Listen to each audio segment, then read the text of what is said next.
చంద్రబాబు నాయుడు గారి మీద జగన్ ఆరోపణలు చేయటం అనేది మనకు అలవాటైన విషయమే. ఆయన ఎక్కడికి వెళ్ళినా కానీ పూర్తి అబద్ధాలు, ఆరోపణలు, తీవ్రమైన ఆరోపణలు, దాంట్లో నిజాలు లేకపోయినా కానీ ఆరోపణలు చేస్తూనే ఉంటారు. ప్రజలందరికీ తెలుసు జగన్ గారు చెప్పే అన్నీ కూడా పచ్చి అబద్ధాలని. కేవలం ఆయన పబ్లిసిటీ కోసము, జనాల్లో ఒక ఆసక్తిని రేకెత్తించడం కోసం మాత్రమే చంద్రబాబు నాయుడు గారి మీద ఆరోపణలు చేస్తారు. కానీ ప్రజలెవ్వరూ కూడా ఆ విషయాలన్నీ నమ్మే పరిస్థితుల్లో లేరు. ప్రజలు చంద్రబాబు నాయుడు గారి మీద, పవన్ కళ్యాణ్ గారి మీద, లోకేష్ గారి మీద, మోడీ గారి మీద నమ్మకం ఉంచబట్టే 164 సీట్ల అద్భుతమైన మెజారిటీతో, మంచి మ్యాండేట్తో, అత్యధికమైనటువంటి మెజారిటీలతో ప్రభుత్వాన్ని ఏర్పాటు చేశారు. కేవలం జగన్ మీద నమ్మకం లేకనే జగన్ గత 5 ఏళ్లలో చేసినటువంటి అరాచకాలు, మోసపూరితమైనటువంటి పరిపాలన, ప్రజల్ని పెట్టేటటువంటి పరిపాలన, ఇవన్నీ చూసిన తర్వాత కేవలం 11 సీట్లకే పరిమితం చేశారు. ఎందుకంటే అందుకే చేశారు. ప్రజలెవ్వరూ కూడా జగన్ని నమ్మే పరిస్థితుల్లో లేరు. అతను ఎక్కడికి వచ్చినా కానీ ఇటువంటి నిరాధారమైన, సత్యదూరమైనటువంటి ఆరోపణలు చేయడం అనేది మనందరికీ అలవాటైన విషయం. ఇక్కడ ప్రధానంగా చూసుకుంటే జగన్మోహన్ రెడ్డి గారు మాట్లాడుతూ చంద్రబాబు వయసు అయిపోయింది, ముసలోడు, ఒక శాడిస్టు అని మాట్లాడుతున్నారు.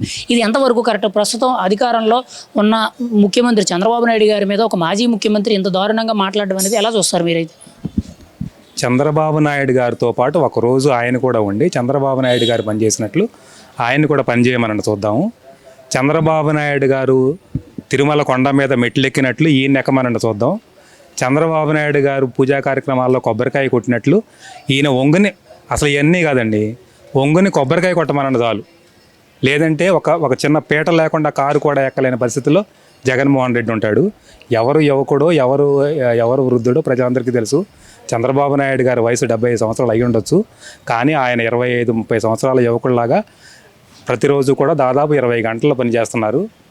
కానీ జగన్మోహన్ రెడ్డి నెలకు ఒకసారి చుట్టం చూపులాగా వచ్చి బెంగళూరు ప్యాలెస్లో ఉండి, లేదంటే హైదరాబాద్లో ఉండి 15 రోజులకో, నెల రోజులకో ఒకసారి వచ్చి హడావుడి చేసి వెళ్ళిపోతాడు తప్పితే అతనికి చంద్రబాబు నాయుడు గారి వయసు గురించి, చంద్రబాబు నాయుడు గారి ఎనర్జీ గురించి, చంద్రబాబు నాయుడు గారి యొక్క కమిట్మెంట్ గురించి ఆరోపించేటటువంటి కనీస నైతిక హక్కు కూడా జగన్మోహన్ రెడ్డికి లేదు.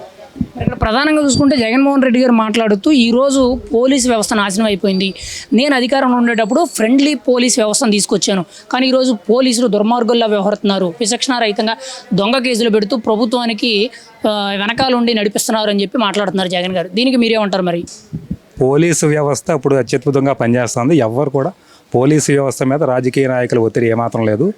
వాళ్ళ యొక్క విచక్షణతో పోలీసు వ్యవస్థ, పోలీసు అధికారులు కూడా పనిచేస్తున్నారు. ఇప్పుడు పోలీసు వ్యవస్థను నిర్వీర్యం చేసేటట్లు పోలీసు వ్యవస్థని తమ జేబు సంస్థలాగా ఉపయోగించిన జగన్మోహన్ రెడ్డి గారు అమరావతిలో మనం చూసాం. ఆడపిల్లల మీద, మహిళల మీద, రాజధాని రైతుల మీద ఎంత విచక్షణారహితంగా పోలీసు వ్యవస్థని ఉపయోగించి బూటుకాళ్లతో వాళ్ళని తన్నించి ఎటువంటి అకృత్యాలు చేశారో మనం చూసాము. ప్రజలందరూ కూడా ఈ వాస్తవాలన్నీ కూడా గమనించారు. ఇప్పటి ఉన్న ప్రభుత్వంలో పోలీసు వ్యవస్థ చాలా చక్కగా పనిచేస్తుంది. రాజకీయ నాయకుల యొక్క ఒత్తిడి ఏమీ లేదు. వారు ఎవరైతే నేరం చేశారో వాళ్ళు స్వపార్టీ, వాళ్ళు అధికార పక్షం అయినా సరే, లేదంటే ప్రతిపక్షం ఏ పార్టీ వాళ్ళైనా సరే వాళ్ళని విడిచిపెట్టకుండా తగిన శిక్షలు వాళ్ళకి వేస్తున్నారు. చంద్రబాబు నాయుడు గారు లా అండ్ ఆర్డర్ విషయంలో ఏమాత్రం రాజీ పడే మనిషి కాదని చెప్పి మనకు 95వ దశకం నుంచి కూడా మనందరికీ తెలుసు.